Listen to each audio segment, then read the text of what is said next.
Welcome to my YouTube channel Monika study centre में आपका स्वागत है। आज हम शुरू करेंगे क्लास 7th का chapter number 4 exercise 4.1 simple equation. Simple equation जो चैप्टर है उसमें x का मान जो है हमें निकालना होता है। तो चलिए देख लेते हैं question number 1। Complete the last column of the table. First question देख लेते हैं। देखिए यहाँ पे कुछ कॉलम दिए हुए हैं। सबसे पहले देखिए फर्स्ट कॉलम में नंबर दिए हुए हैं, फिर इक्वेशन दी हुई है अलग अलग, फिर उनकी x जो है उसकी वैल्यू दी गई है और हमें यहाँ पे फिल करना है कि जो इक्वेशन है वो राइट है कि रॉन्ग है। बहुत सिंपल क्वेश्चन है। 1 बाय 1 हम स्टार्ट करते हैं। मैं आपको बहुत सिंपली तरीके से समझाऊंगी। आई होप आपको बहुत अच्छे से समझ में आ जाएगा।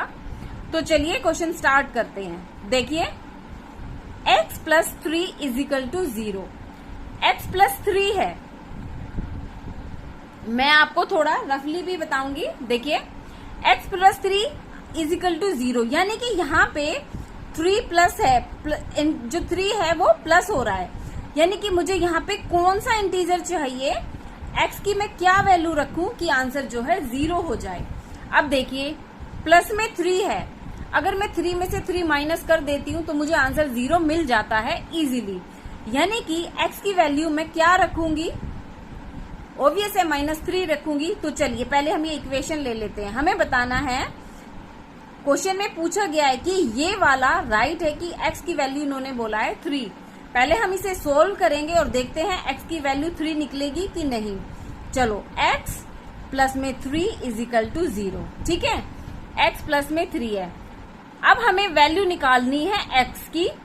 तो जो मेन नंबर है हम उसको दाएं तरफ ले जाएंगे। तो x इज इक्वल टू 0। अब आप देख रहे होंगे जो प्लस का 3 है वो इधर प्लस हो रहा है, तो इधर जाके क्या हो जाएगा माइनस। जब भी कोई वैल्यू इजिकल टू के इधर या उधर जाती है तो उसका साइन हमेशा चेंज हो जाता है। अब ये यहाँ पे प्लस था तो इजिकल टू के इधर ये चली गई। देखिए मैंने x के साथ 3 था तो इसको मैं इजिकल टू के इधर ले गई। तो जो नंबर बच गए x और 0 वो मैंने एज इट इज रखे, क्योंकि मुझे 3 को इधर लेके जाना था तो उसको मैंने इसका साइन चेंज करके उसको नंबर 3 लिख दिया। अब आप देखिए x इज इक्वल टू -3 में से मैं 0 अगर माइनस करती हूँ तो मुझे आंसर -3 ही मिलता है। तो यानी कि x की वैल्यू इन्होंने बोला है कि x इज इक्वल टू 3 है, जबकि हमारा आंसर आया है x इज इक्वल टू में -3, यानी कि ये जो है रॉन्ग हो गया। तो आपके whether the equation is satisfied, तो आप आंसर दे दोगे no, the situation is not satisfied. अब सेकंड देखिए सेम है, x plus 3 is equal to 0। इन्होंने कहा है x की वैल्यू 0 है, जबकि हमारी x की वैल्यू क्या निकली है -3, तो यानी कि ये भी नो है। थर्ड देखिए सेम है, x plus 3 is equal to 0, तो x की वैल्यू क्या है देखिए -3, ये यस है क्योंकि हमारा आंसर क्या निकला था -3। अब हम नेक्स्ट क्वेश्चन देखते हैं। अगर आपको फर्स्ट क्वेश्चन अच्छे से समझ में आया होगा तो जब ये इक्वेशन चेंज हुई है तो आप इजीली इसको समझ जाओगे। अब देखिए अब इसमें ये इन्होंने एक इक्वेशन दी है, तो यहाँ कह रहे हैं कि x की वैल्यू जो है 7 है। जैसे देखिए हमने ये वाला क्वेश्चन किया था, मैंने जैसे बताया कि 3 में मैं क्या प्लस या माइनस करूं कि मुझे 0 मिलेगा। ऑब्वियस है मैं 3 में अगर 3 को माइनस कर देती तभी मुझे 0 मिलता। तो ये पॉजिटिव इंटीजर है, जब यहाँ मैं नेगेटिव रखूंगी और इन दोनों को सोल्व करूंगी तो मुझे 0 मिल जाता। अब यह देखिए x में से मैं क्या माइनस, मतलब किस नंबर में से -7 जो है यहाँ कौन सा नंबर आएगा जिसमें से -7 जो है उस 7 को माइनस करने पे हमें 1 मिलेगा। तो ऑब्वियस है अगर मैं यहाँ 8 रखती हूँ तो 8 में से 7 रखने पर क्या आएगा 1। तो लेकिन ये कह रहे हैं कि x की वैल्यू 7 है। अगर मैं यहाँ x की वैल्यू 7 रखती हूँ तो दोनों ही आपस में माइनस होने से आंसर क्या आ जाता है 0। तो चलिए इसे सोल्व करके देख लेते हैं। x - 7 is equal to 1। जैसा कि मैंने बोला है हमें x की वैल्यू निकालनी है तो दोनों नंबर को हम एक साथ ले लेंगे। वेरिएबल को इधर रख लेंगे। अब देखिए 1, जो नंबर हमें चेंज नहीं करने वो तो मैंने एज इट इज रख लिए। अब मुझे नंबर 7 को इधर लेके जाना है, तो मैं इसे कर दूंगी +7। जैसा कि मैंने बताया, इस इक्वल के इधर ले जाने पे साइन जो है चेंज हो जाते हैं। या तो आप कोई नंबर इधर से इधर लेके आओगे या इधर से इधर, जो साइन है वो हमेशा ही चेंज हो जाएंगे। तो देखिए अब x इजिकल टू 7 और 1 मिलके क्या हो गया 8। जैसा कि अभी मैंने बताया, अगर मैं यहाँ 8 रखती हूँ तो 7 माइनस करने पे मुझे 1 मिल जाता है। जबकि ये कह रहे हैं कि x की वैल्यू 7 है, तो यानी कि इसका आंसर भी 9 आ गया। फिर देखिए ये वाला x, ये इक्वेशन सेम है, तो आंसर इन्होंने बोला है कि x की वैल्यू 8 है, तो ये राइट है। अब ये वाला देखिए 5x, जब वेरिएबल के साथ कोई नंबर होता है और इनके बीच में देखिए कोई साइन नहीं है, इट मीन्स ये मल्टीप्लाई हो रहे हैं। तो ये बोल रहा है कि 5 के साथ x की वैल्यू कौन सी रखेंगे कि आंसर 25 हो जाए। तो दोनों ही देखिए मल्टीप्लाई हो रहे हैं, तो मैं 5 में किस नंबर को मल्टीप्लाई करूं कि मुझे 25 मिल जाए। ओब्वियस है 5 इंटू 5, यानी कि अगर x की वैल्यू 5 लेते हैं तभी हमें आंसर 25 मिलेगा। लेकिन ये कह रहे हैं कि x की वैल्यू 0 है। अगर मैं x की वैल्यू 0 रख लूंगी तो ऑब्वियस है मेरा आंसर सारा 0 हो जाएगा। तो इसको हम सोल्व कर लेते हैं। 5x इजिकल टू में 25। जैसा कि मैंने बताया, देखिए मुझे वेरिएबल ये x की वैल्यू निकालनी है, तो जो नंबर है मैं उन्हें एक साइड ले जाऊंगी। अब तक आपको समझ में आ ही गया होगा कि जो साइन है वो इक्वल के इधर जाने पे चेंज हो जाते हैं। तो देखिए मुझे 5 को इधर लेके जाना है, तो जो बच गया है वो एज इट इज लिख लूंगी। देखिए मैंने सिर्फ 5 हटाया है। अब देखिए ये आपस में क्या हो रहे हैं, मल्टीप्लाई। तो यहाँ जाके क्या हो जाएगा, डिवाइड। डिवाइड हमेशा नीचे आता है, या तो आप 25 के डायरेक्ट नीचे रख दीजिए, इसे नहीं लिखिए। x इजिकल टू में 25 अपॉन में 5, क्योंकि इधर मल्टीप्लाई हो रहा था तो ये इधर जाके क्या कर देगा, डिवाइड। अब देखिए 5 5 जा 25, यानी कि x की वैल्यू क्या आ गई है 5, यानी कि ये हमारा आंसर क्या हो जाएगा 9। x की वैल्यू क्या है 0 नहीं है। नेक्स्ट देखिए, अब इन्होंने बोला है इसी सेम इक्वेशन में x की वैल्यू 5, यानी कि ये राइट हो गया। फिर से सेम इक्वेशन है और कह रहे हैं x की वैल्यू -5 है। जब हमारी x की वैल्यू 5 निकल आई है तो दूसरी कोई वैल्यू नहीं निकलेगी, यानी कि ये भी आंसर 9 हो गया। थर्ड देखिए, इक्वेशन लिख लेंगे m अपॉन में 3 इजिकल टू में 2। अब देखिए 3 इधर m को क्या कर रहा है, डिवाइड कर रहा है, तो इधर हम क्या करेंगे, इसको मल्टीप्लाई। क्योंकि मैंने बताया साइन के इधर जाने से जो साइन है वो चेंज हो जाते हैं जब वो इक्वल के इधर जाते हैं। अब देखिए जो m और 2 हम एज इट इज लिख लेंगे, क्योंकि मैंने 3 को इधर लेके जाना है। 3 यहाँ डिवाइड कर रहा है तो इधर क्या हो जाएगा, मल्टीप्लाई। तो m का आंसर आ गया 6, यानी कि m की वैल्यू क्या निकली है 6। जबकि ये कह रहे हैं कि m की वैल्यू -6 है, तो हमारा आंसर ये 9 हो जाएगा। अब देखिए m की वैल्यू जो है 6 निकली है, इक्वेशन सेम है, तो यहाँ पे बोला जा रहा है m की वैल्यू 0 है, नहीं। m की वैल्यू 6 है, यस। तो ये दोनों गलत हो गए। m की वैल्यू क्या होनी चाहिए 6, यानी कि ये वाला इसमें करेक्ट है। क्वेश्चन नंबर 1 यहीं पे एंड होता है। क्वेश्चन नंबर 2 देख लेते हैं। क्वेश्चन नंबर 2 देखिए, check whether the value given in the bracket is a solution to the given equation और नोट। जब आप क्वेश्चन रीड करेंगे तो आपको क्वेश्चन का मीनिंग भी अच्छे से समझ में आना चाहिए। क्वेश्चन में बोला जा रहा है कि check whether the value given in the bracket. देखिए कुछ वैल्यू दी गई है ब्रैकेट में, तो हमें बताना है कि वे जो वैल्यू दी गई हैं वे सही हैं कि नहीं। यानी कि अब ये पहली इक्वेशन देखिए, यहाँ पे कह रहे हैं n प्लस में 5 प्लस इजिकल टू 19, यानी कि कोई नंबर है जिसमें 5 को अगर मैं प्लस करती हूँ तो आंसर 19 आता है। अब ये बता रहे हैं कि n की वैल्यू है 1, तो इसको वही सेम जैसे अभी हमने ऊपर किया था वैसे ही करना है, लेकिन यहाँ हमें इसके अकॉर्डिंग ही सोल्व करना है। तो चलिए देख लेते हैं। n की वैल्यू क्या दी है इन्होंने 1। आप दो तरीके से बता सकते हैं, या तो आप डायरेक्ट n की वैल्यू निकाल दीजिए तो भी आप बता सकते हैं कि n की वैल्यू सूटेबल है या नहीं, या फिर इन्होंने जो वैल्यू दी गई है उसे इसमें पुट करके भी आप बता सकते हैं। तो अगर आपका आंसर दोनों बैलेंस हो जाता है तो यानी कि ये वैल्यू ठीक है। पहले हम देखिए इस तरीके से करते हैं। पहले इक्वेशन लिखिए n+5 = 19। जैसा कि मैंने बताया वेरिएबल जो है n की वैल्यू निकालनी है, तो n 19, मैं 5 को इधर लेके जाऊंगी तो ये हो जाएगा माइनस। तो n की वैल्यू क्या आ गई है यहाँ पे 14। यानी कि क्या ये इक्वेशन सही है? यानी कि ये आंसर हो गया n = 1। इसका आंसर नो में हो गया। दूसरा इसका तरीका है वो ये है, देखिए n की वैल्यू क्योंकि दी गई है तो n की जगह पे हम क्या रख देंगे 1 प्लस में 5 = 19। तो इन दोनों को प्लस करके आया 6 और इधर आ रहा है 19। तो देखिए ये इक्वल नहीं है, इक्वल नहीं है ना। तो आप इस तरीके से भी कर सकते हैं और इस तरीके से भी कर सकते हैं। बी पॉइंट देख लेते हैं इसका। n की वैल्यू ये कह रहे हैं ना -2 है, यानी कि अगर मैं यहाँ पे -2 रखती हूँ तो मेरा दोनों बराबर हो जाता है। चलो वैल्यू पुट करके देख लेते हैं। 7 ब्रैकेट में रखेंगे -2 प्लस में 5 = 19। अब देखिए 7 2 जा 14, क्योंकि ये माइनस है तो माइनस आ गया, प्लस में 5। अब देखिए क्योंकि ये माइनस है और ये प्लस है तो दोनों क्या हो जाएंगे माइनस। तो 14 में से 5 में माइनस करती हूँ तो आता है 9, वो भी माइनस का, और ये 19। तो हम कह सकते हैं कि ये जो है इक्वल नहीं है। क्लियर? इसका सी पॉइंट देख लेते हैं। तो चलिए सी देख लेते हैं। 7n + 5 = 19। अब कह रहे हैं कि यहाँ पे n की वैल्यू जो है वो 2 है। तो चलिए वैल्यू पुट करके देख लेते हैं।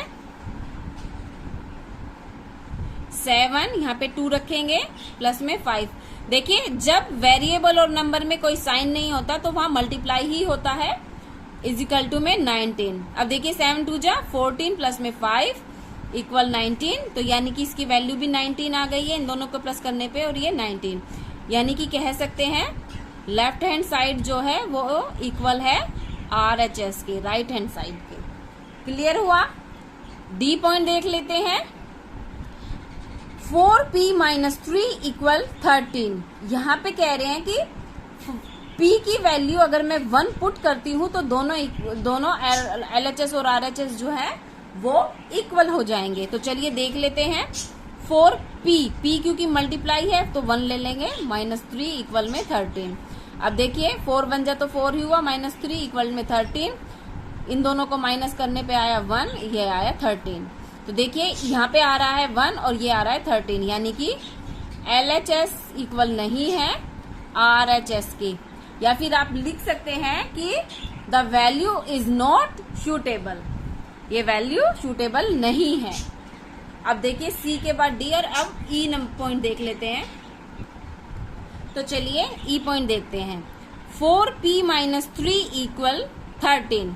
यहाँ पे कह रहे हैं कि p की वैल्यू अगर हम -4 रखते हैं तो LHS जो है RHS के इक्वल हो जाएगा। तो चलिए देख लेते हैं। 4p क्योंकि मल्टीप्लाई हो रहा है तो -4 माइनस में 3 = 13। अब देखिए 4 4 जा 16, और वो भी माइनस का, और माइनस में 3। अब देखिए दोनों क्या हो गए हैं माइनस माइनस प्लस। तो 16 में मैं 3 प्लस कर देती हूँ तो आ जाता है 19, वो भी माइनस में।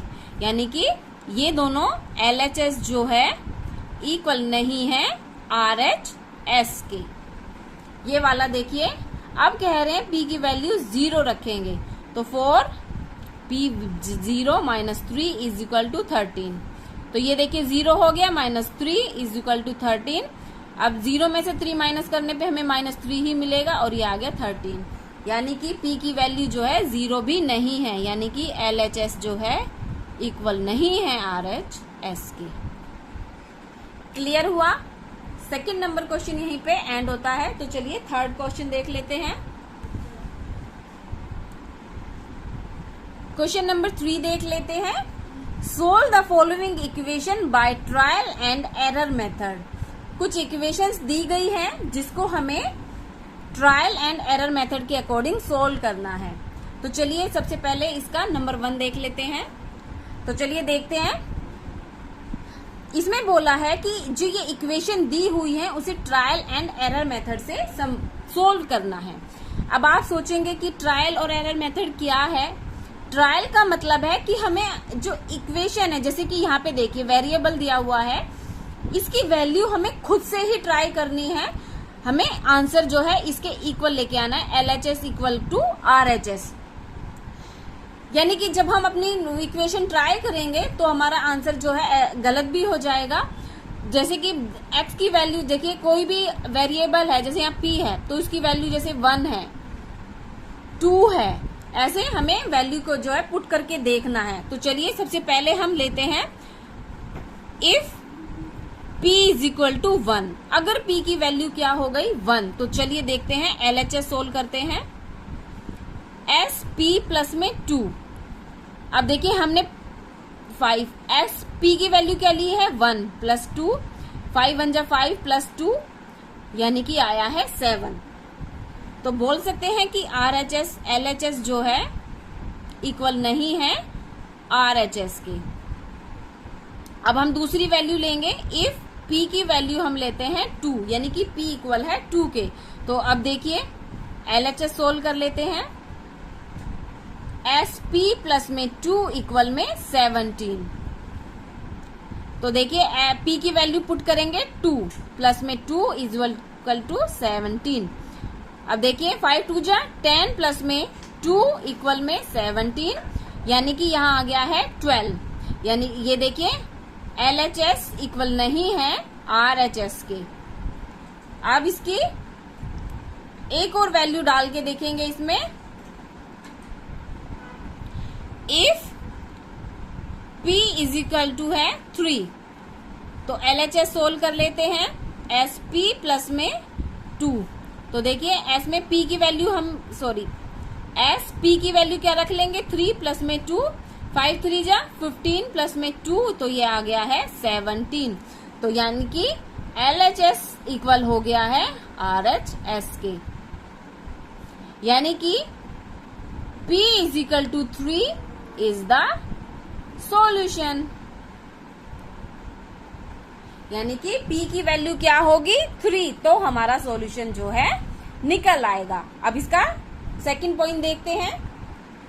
अब देखिए सेकंड पॉइंट देखिए, इसमें हम m की वैल्यू पुट करेंगे। If m is equal to है 1, यानी कि LHS सोल्व करेंगे 3m माइनस में 14।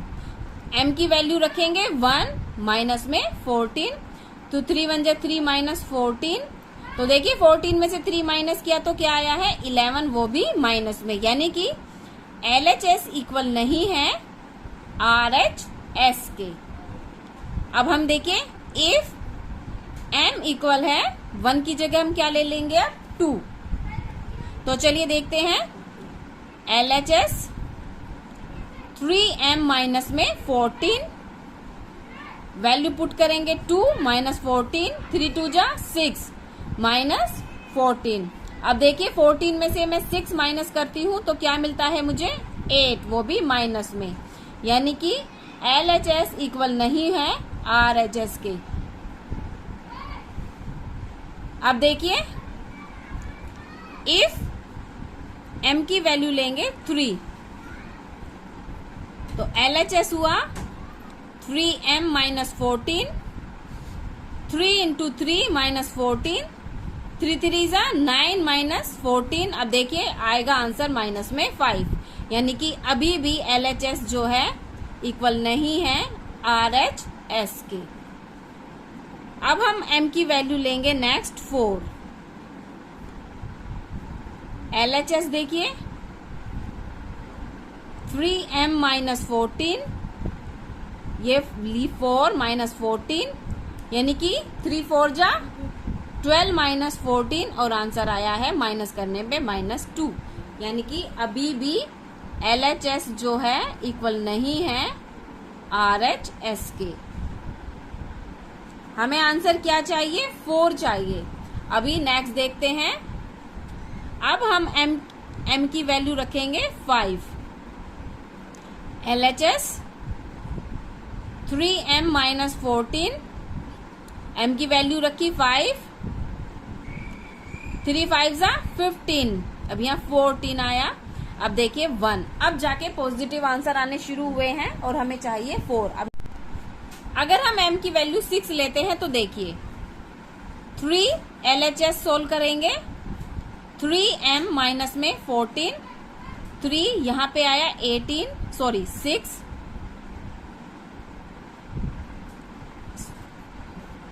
3 यहाँ पे m की वैल्यू रखेंगे 6 और माइनस 14, 3 6 जा 18 माइनस 14। अब देखिए 18 में से 14 माइनस किया, आंसर आया 4।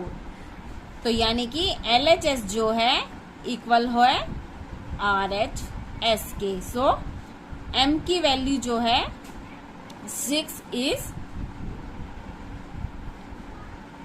सॉल्यूशन। क्लियर हुआ?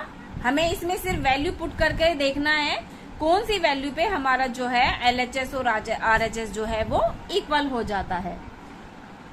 क्वेश्चन नंबर 3 यहीं पे एंड होता है। अगर आपको यह वीडियो अच्छी लग रही है तो प्लीज मेरे चैनल को लाइक करें एंड सब्सक्राइब करें। नेक्स्ट क्वेश्चन में नेक्स्ट वीडियो के साथ मिलते हैं। Thank you.